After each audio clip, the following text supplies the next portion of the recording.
Today in Vatican City, they're holding a celebration of the birth of the Roman Catholic Sun-Child. The first thing I find interesting is that they've actually placed the depiction directly underneath the Star of Ishtar, the Eastern Star of the mystery religions. If that isn't blatant enough, you can see that the star is being propped up by an Egyptian obelisk.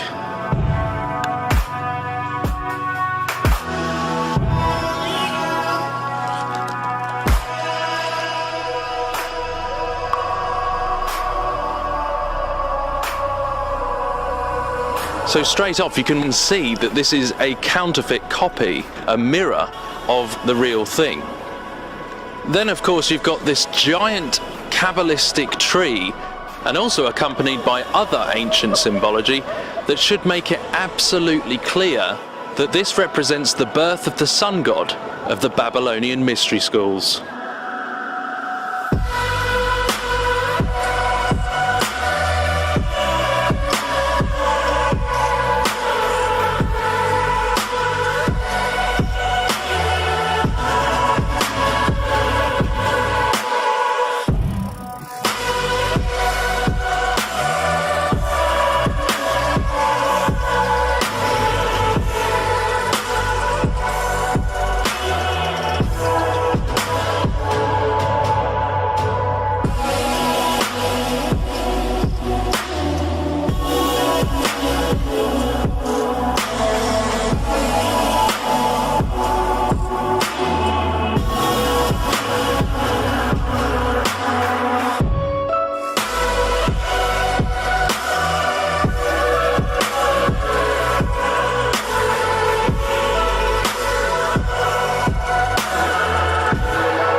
The feast of the Immaculate Conception that took place just a day before this festival is simply a code for the birth of the Antichrist, or the ripping of the dimensional veil. And I saw a star fallen from heaven to earth, and he was given the key to the shaft of the bottomless pit. He opened the shaft of the bottomless pit, and from the shaft rose smoke like the smoke of a great furnace.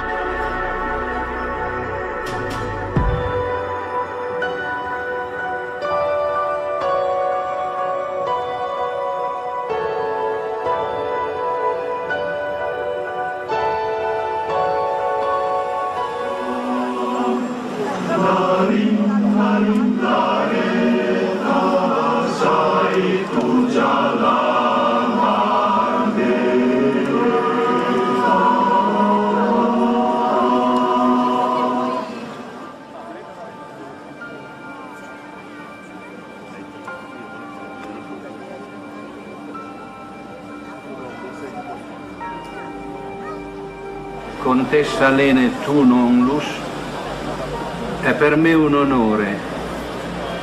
È dal 1982 che San Giovanni Paolo II, permettetemi di congratulare a nome di tutti, alla città del Vaticano e ai fedeli di tutto il mondo, questo grande albero dei nostri amici di Malta. Questo albero proviene dai boschi di una delle tante valli del Trentino.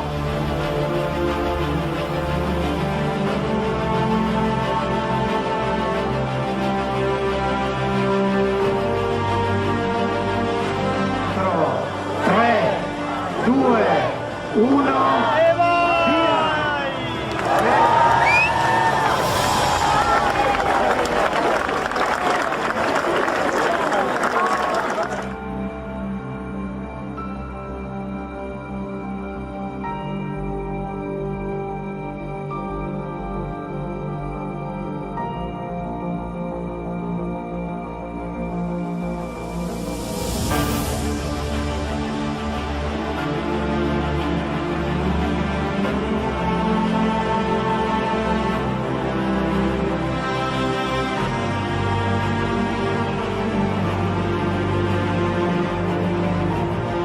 So here I am back in Vatican City.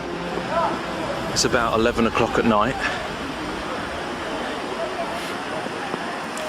So I decided to come back and investigate some more of this symbology. And the point of making these videos is really to warn Catholics, which I want to do more, you know, because there are real Christians in the Catholic Church who are deceived. And this is maybe one of the ways that can help break the brainwashing. The fact that there is hidden agendas going on. And it's not worth getting too deep into that, because it's not deep. This is the things of this world, and the things of the enemy are not the deep things. The truly deep things are what it's copying.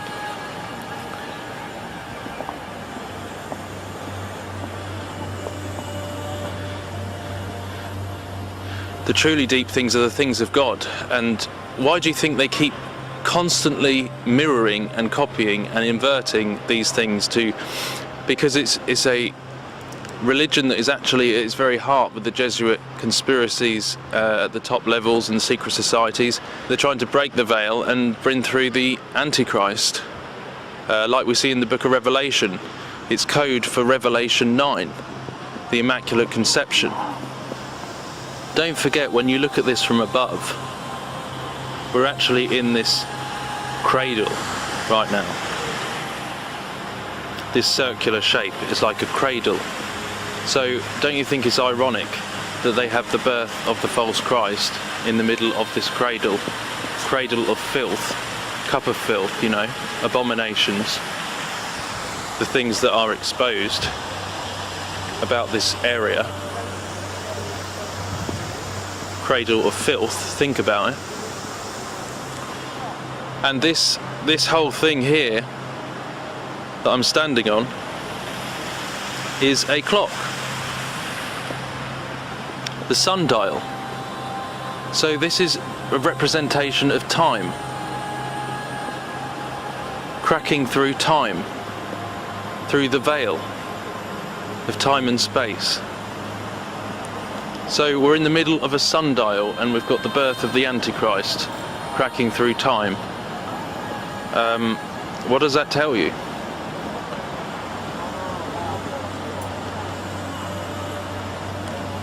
It's that false Hegelian battle of light and dark that they use. Lucifer defeating the dragon. And it's all a counterfeit of the real Christ. They're just copying and mirroring and using this as a masquerade. So as I was saying, there's always two sides to the same coin, and there's a hidden side and a side that's in view, esoteric and exoteric. So the public are told that this is about Malta and a vicar going to Malta.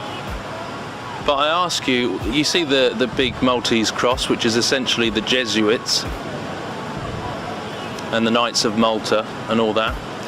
But my question to you, as we know that there's some hidden sides to this, do you think that this is representing the disclosure, the Black Pope, the Vicar of Christ, heralding the birth of Nimrod, the Antichrist?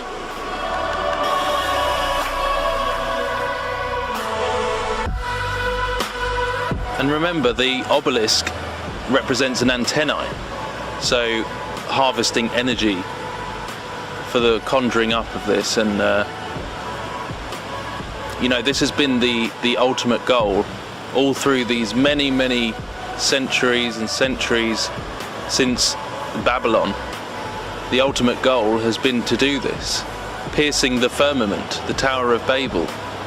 We shall be like God.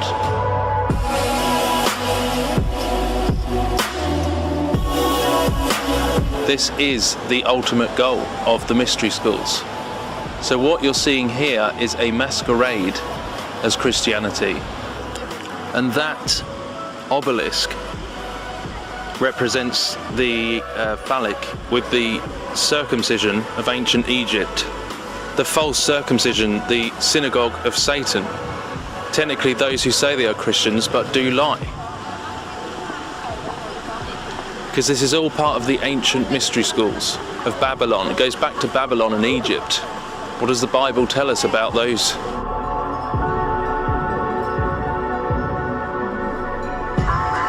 I'm sorry to say, but there's really nothing else to it. This whole place is a giant keyhole. Freemasonry, Illuminati, Enlightenment, all of that. Essentially Gnostic religion, which is, and Babylon, which is clearly against God, clearly against Christ, Antichrist. This is the fundamental truth to what all of this is representing and leading towards. And I just ask you, if you truly love God, get out of it while you can, because there is massive deception coming.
Because we don't celebrate the ancient pagan festival of Saturnalia.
The ancient religion of Babylon, they all have one thing in common: the sacred feminine. The sacred feminine. The sacred feminine. Ishtar the Babylonians, Tyre the Buddhism, Fatima of Muhammad, Sophia the Gnostics, Shekinah to the Kabbalist Jew, Mary to the Catholic, and Shakti to the Hindu. These all have one thing in common: the sacred feminine. And the sacred feminine is going to take you back to the source of light, because the light that resides in that place that Plato talked about, you need a path to get back to that light. Listen, this is important. She is the one to take you to that light. Now, I'm going to give you a guess. Tell me this morning, who do you think that light is? You remember what this subject's all about? Lucifer. He's the light bearer.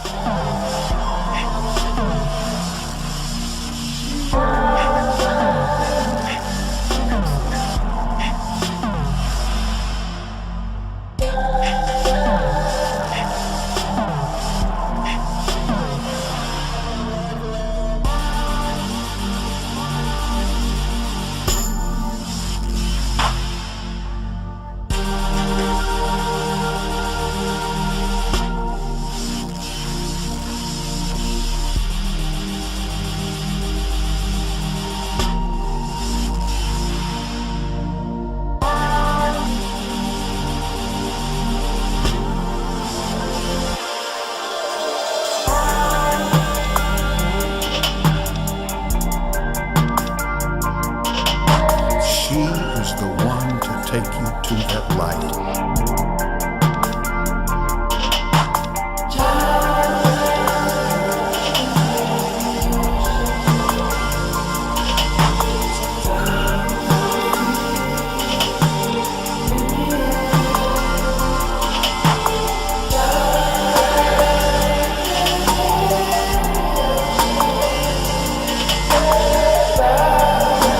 Look there, we've got the same kind of symbology on a Catholic basilica, which is kind of ironic.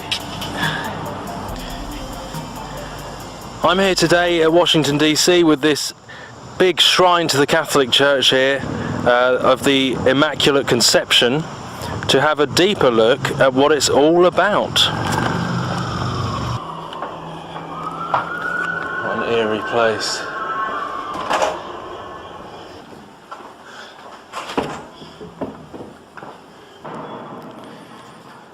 So let's go down into the belly, the underworld, where masses take place, into the heart underneath this, the tomb of this huge temple.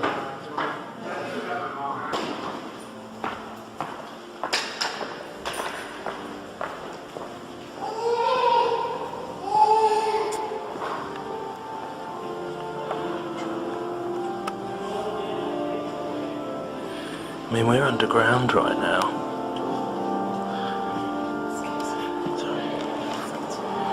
This is underground, this isn't the belly, underneath the big temple.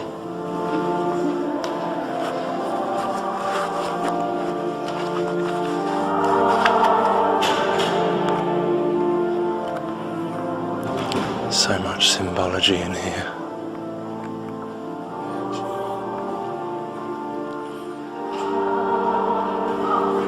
The National Shrine of Immaculate Conception. The birth pangs of the New Age, of abominations, ecumenical, one world under Rome.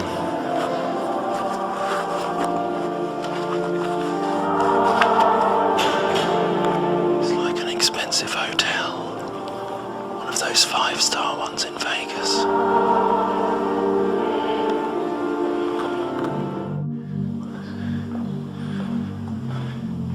I mean, if that is not revering the Mother.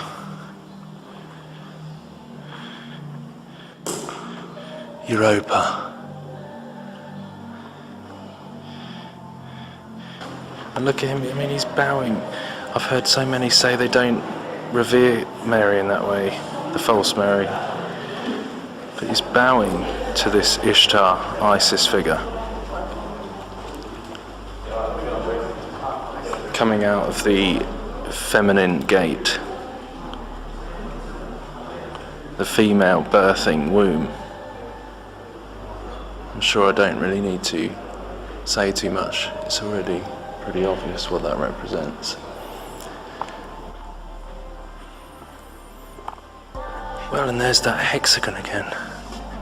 This same symbolism, just like the Star of David. The hexagon like we saw in the other place. The hexagon with mother and child coming through. And like the reference to the black sun.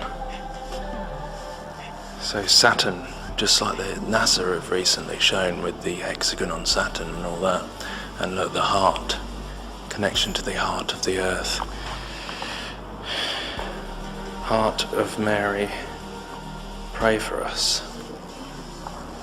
So often I think it's like that birthing of that Tammuz, Nimrod, Antichrist figure from the heart of the earth, which they call Gaia, like the mother goddess Gaia. So I wonder if it's a reference to that. Definitely Ishtar, Babylonian, false religion, and this is their belief system I'm speaking about here. And the references to Saturn. 6-sided shape.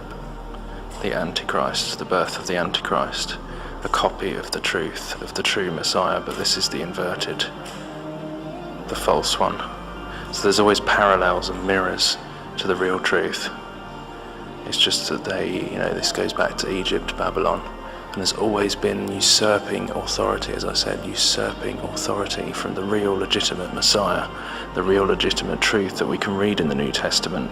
This is how they are doing it and always have done it. This is the plan all along. The fallen plan, the kingdom of darkness, our enemy, to usurp and trick and mirror and copy, to mislead people.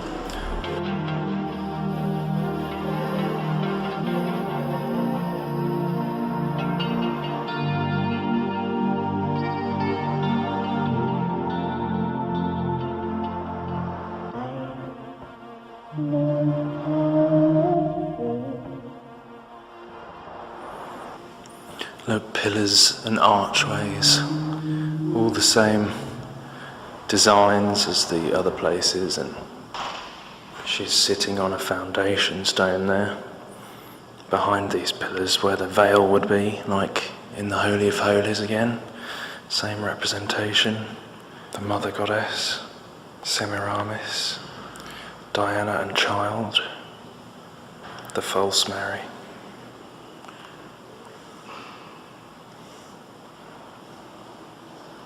Oh my goodness. And once again, you see IXXI, which is Roman numerals for 9/11, on the cup. The Frankists and other secret societies, there is this belief that they need to fill up this cup of sin, make people turn to bad, which you can see happening, in order to provoke their Christ to come, which they think is the real Christ. But that's their belief. They believe they need to fill up this cup of filth, this cup of abomination, as we're told about in the Bible, that will happen. The cup of abominations that will bring judgment upon the world. But they believe that they're going to get this Christ who's going to come. But we know it's the Antichrist. It's Nimrod from the days of the Tower of Babel. And this cup of abominations.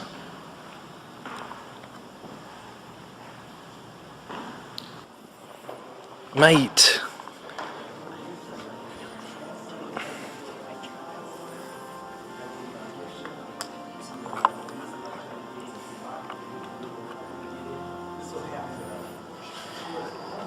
You know, even I've heard Catholics say that this Pope is very different from any other. The way he's uniting religions and one world, ecumenical, new world order. You know, the Jezebel spirit usurps authority where it has none. I was thinking about this the other day. The Jezebel spirit usurps authority where it has none. And this is kind of the way this new ecumenical religion, Babylonian New Age religion is working. Usurping authority over where it has none. You know, it's pretty interesting. Usurping authority over the man, over Jesus, the true king. The Queen, usurping illegitimate authority.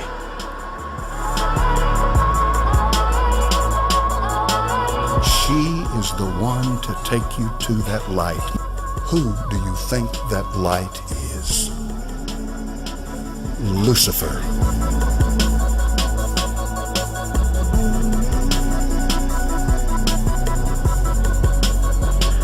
I mean, please do not tell me this is not an ornate temple of Diana, the Mother Goddess. Sorry. I don't think that went down too well. But look, the celebration of fertility.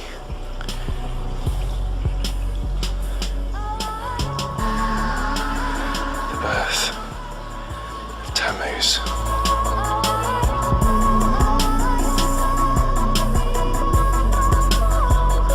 Whether you call her this, or you call her that, or you call her this, or you call her that, she's the same wherever you go.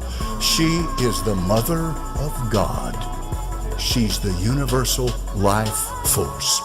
Satan is very good at accommodating whatever culture, whatever age, whatever clime you happen to be in. Making a difference to him. He's very good at accommodating it.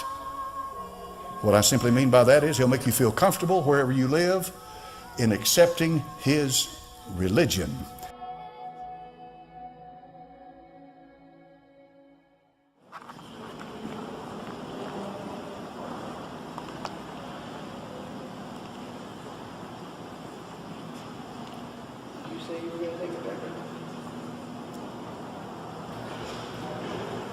See, look, even here it's saying to receive the scroll and to break open its seals.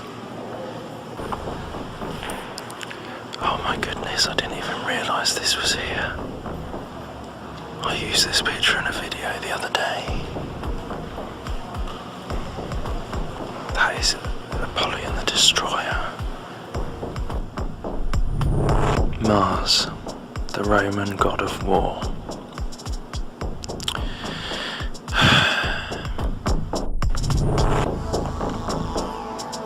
And we've got that same representation of the Holy of Holies type thing, and him raising out of it Apollyon the Destroyer, the Antichrist. That is not Jesus. I don't think it takes much to work out that that's not Jesus.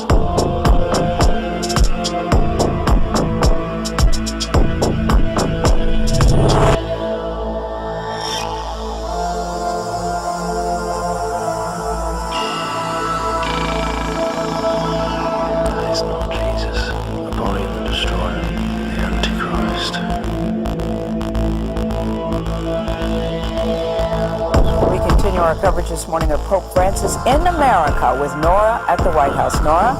Thank you, Gail. You know, Pope Francis is also going to celebrate his first Mass in the United States, and that is at the Basilica of the National Shrine of the Immaculate Conception. Now, he is the third Pope to visit the Basilica that is on the Catholic University of America campus. And Chip Reed is there to show us what to expect this afternoon. Chip, good morning. Well, good morning. You know, around here, most people simply call it the Shrine, and it is a beautiful building. It is the largest Roman Catholic church in America. In fact, they're expecting about 25,000 people here this afternoon to see and hear the Pope celebrate Mass.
guys know who have subscribed to this channel, I found what can only be described as reptilian symbolism right at the heart of the Vatican, in the Pope's audience hall. So I thought I needed to dig a little deeper as to what this actually means and how to decipher the actual symbolism. So stay tuned as the Outer Dark brings you 5 symbolisms of the reptilian Vatican hall. Number 5. First, some context. Yesterday I found a giant serpentine monument in the Pope's audience hall, namely in Pope IV's audience hall, or so it's named. The audience hall itself is made of reinforced concrete by an architect that was known for building bunker-like public structures, indeed monuments, out of concrete. It was built in 1977, so it's really old. In fact, it's been around there for a long time. But my first lead that something was strange was this window, and I said, that looks like an eye. It looks like a serpent's eye. So I dug a little deeper, and when I saw the audience hall from the back, where the back audience was seated, it really did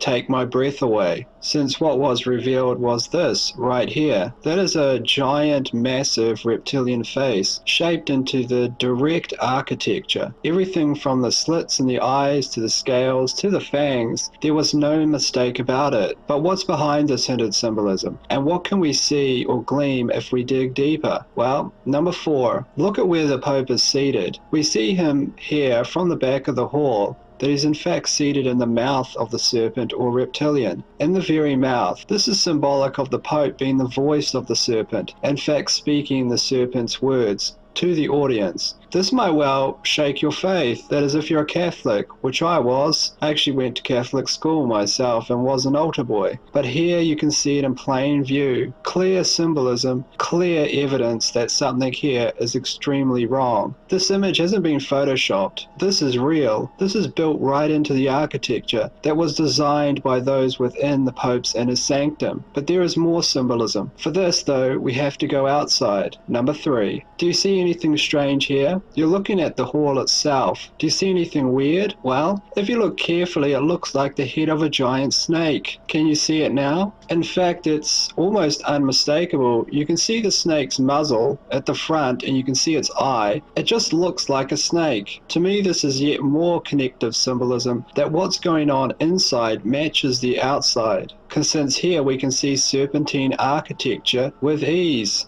Number 2, let's head back inside and look at what the Pope himself sees. If the Pope is seated where he is, what does he see? Well, he sees a giant serpent with eyes once again. The audience is symbolic of almost the serpent's meal, and the Pope is not preaching to the audience under this symbolism, but the giant god-like reptilian creature himself. Why? Because this is what the Pope sees. Can you imagine that when they were designing this, that they designed this all by mistake? That this is some kind of high anomaly? No, because they spent literally years on the designs. They definitely would have known what the Pope would have seen from where he was actually speaking. Also what the audience was seeing. So this is very strange and it raises some serious questions. What is going on in the hall? Number 1. But the biggest clue, the biggest symbolism that tells us something is really wrong here is in fact what is missing from the hall, not what is inside it. Do you know what that is? Here is a clue.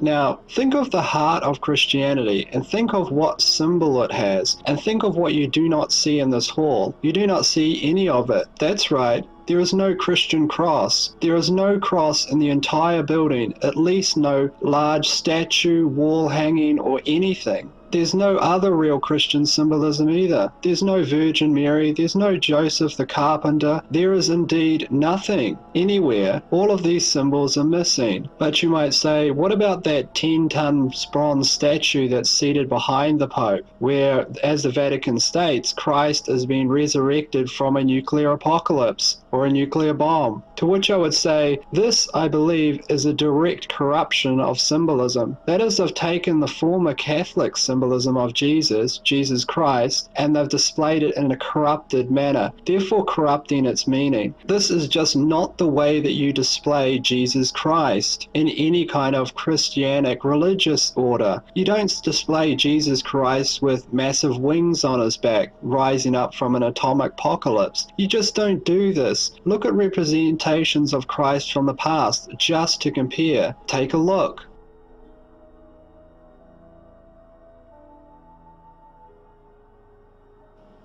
Now you can see that there's just a huge, vast difference here. Something is profoundly wrong. I mean, this statue, which weighs 10 tons, just looks like some massive thing, like a boss from some video game or something from some horror movie. You just don't display Christ like this. And also note on this, Christ appears to have massive wings on his back. Half of his face also looks like it's missing, like he's been heavily damaged by the blast. Is this really how you display Jesus Christ? Ask yourself that. You don't even have to be religious. Just look at history and compare. So what is happening? Well, I don't know, but I'm going to continue to dig. You can be sure of that. But I think that this is significant, and something really big has been revealed here. Something was found at the end of this trail of breadcrumbs, which started at a small pizza shop a month ago and led us all the way to the Vatican. Anyway, go out there and decide for yourselves. I don't want to tell anyone what to believe. At the end of the day, you have to judge for yourself. It's really the only way to always stay objective and find the answers.